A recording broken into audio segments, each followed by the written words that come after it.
la introducción de la droga en los Estados Unidos fue premeditado, fue una estrategia organizada por el gobierno de los Estados Unidos para justamente dinamitar la conciencia, digamos, revolucionaria, sobre todo de los negros americanos, aquellos de los Panteras Negras. Quizás muchos de ustedes no se acuerdan, yo tampoco lo viví, pero tenía referencias. Recuerdo que mis padres hablaban de ese movimiento de los Panteras Negras, que eran esos grupos de negros, negros, ellos lo llaman afroamericanos para hacerlo más delicado. En realidad son negros y está todo bien, nosotros somos blancos y está todo bien. Es una forma, no tiene nada de despectivo, por lo menos en mi caso o en mi boca.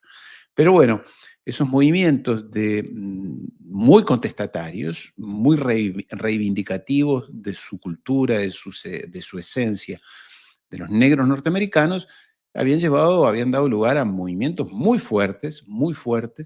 allá en los años 60, en la época de la guerra de Vietnam, de la Revolución Cubana, en fin, que dieron lugar, ya digo, a movimientos como el de los Panteras Negras y muchos otros más. Estaba Malcolm X, ya no el buenito, el negro buenito que era Luther King, que está bien, así lo mataron, pero era la cara buena de ese movimiento, por la paz, muy religioso y demás. No, los otros eran bravos y para bien. Entonces, como no los podían dominar, les metieron la droga, los segregaron socialmente, nadie les daba trabajo, los empujaron a los barrios y a los sectores más pobres de las grandes ciudades, el famoso Harlem. Yo me acuerdo de ir con mis padres cuando yo era muy chico, allá en los 70, a los Estados Unidos, y cuidado, por estas calles, después de la, no sé, después de la 35, por allá, por el Central Park, para allá no se podía ir,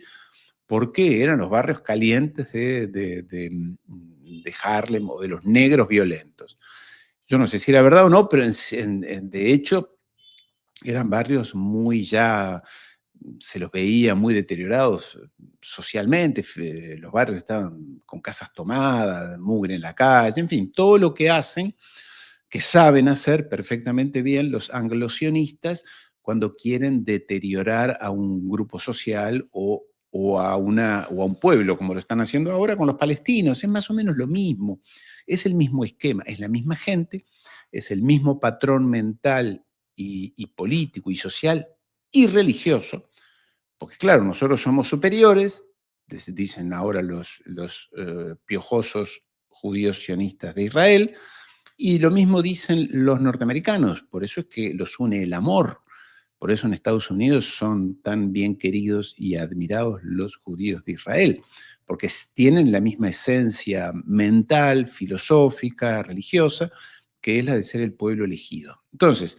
es muy fácil, y vuelvo al caso de México, decir, el problema de, no sé qué alto porcentaje, pero es enorme el porcentaje de adicciones que hay en los Estados Unidos, no solamente en los Estados Unidos, también aquí en el Uruguay es un tema gravísimo, pero hablamos de los Estados Unidos, ya impacta en todas las categorías sociales, entre ricos, ya no es una cuestión de jóvenes, hoy los jóvenes de ayer ya tienen 40 y pico de años, están acostumbrados a un consumo relativamente moderado de sustancias, por razones profesionales, etcétera, etcétera, por las razones que sea. Yo no es un tema que domino, entonces no me quiero meter, pero sí conozco las estadísticas y conozco el impacto que tiene esta cosa de esta plaga, este cáncer social que es la adicción a las drogas. Debo decir, y lo voy a dejar pasar porque no es un tema que tampoco domine yo personalmente, pero del cual estoy empapado, que las adicciones no solamente, que son una enfermedad, no solamente tienen que ver con las drogas,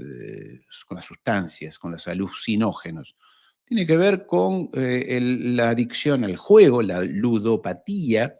Es un tema que se está extendiendo en América Latina, por lo menos en Uruguay y Argentina, que es lo que más conozco, esto de los casinos virtuales, de las apuestas virtuales,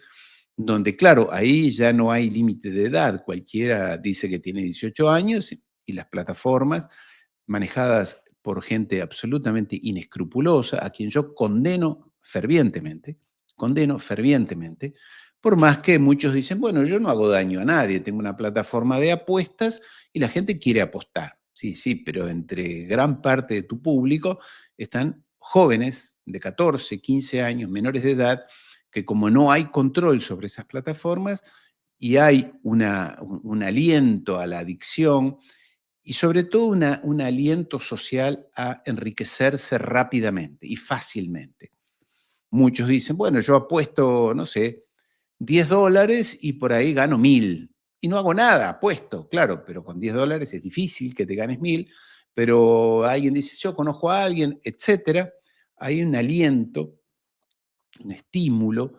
social al éxito fácil, rápido, sin esfuerzo, y en este caso las plataformas de apuestas virtuales son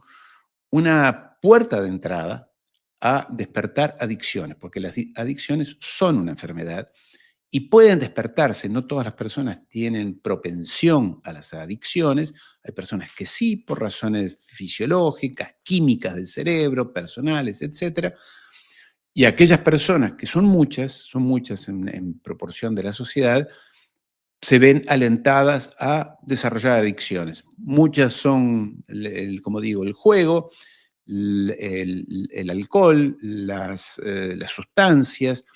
y muchas otras cosas más. Que yo sé, y no voy a meterme en un tema que no domino, pero que sí conozco, es que hay una premeditación, un estímulo por parte de quienes dominan, de quienes gobiernan el mundo, para que las personas estemos cada vez más idiotizadas, sumisas, embobadas, idiotizadas me parece que es el término correcto, para ocuparnos de una supuesta o una ilusión de satisfacción inmediata, que es la de ganar un dinero, consumir una sustancia, o consumir pantallas, videos, videojuegos, redes sociales, que se están convirtiendo en un problema grave, muy grave para los más jóvenes, para los niños, para los adolescentes, un problema muy grave. Lo dicen los educadores, los maestros, los profesores. Los niños tienen problemas de atención, de concentración, de descanso, etcétera, etcétera. Todo esto, todo esto no es casualidad. No es casualidad. Tampoco, y esto quiero decirlo porque muchos analistas o teóricos o intelectuales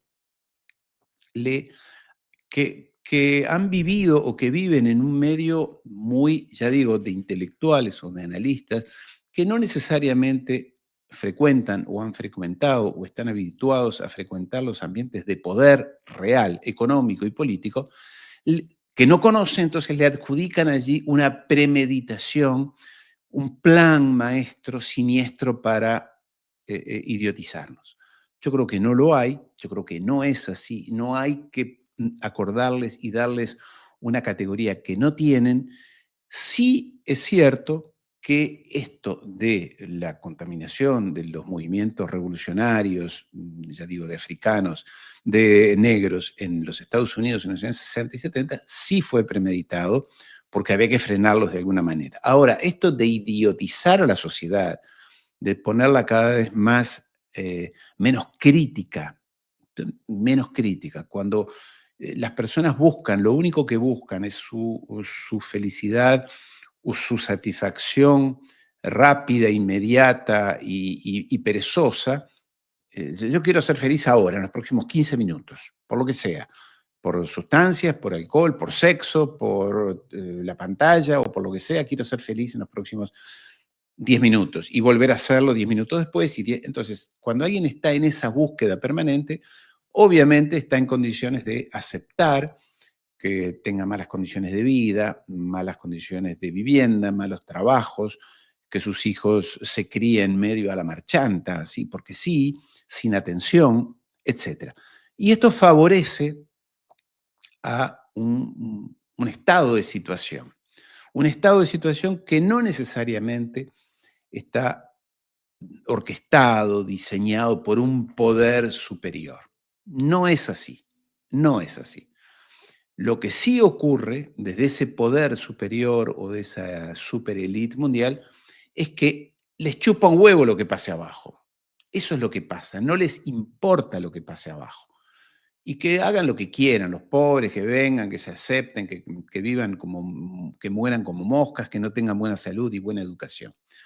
Lo que sí ocurre, lo contrario que sí ocurre, donde sí hay un plan y donde sí hay una estructura y donde sí hay objetivos, es en otros países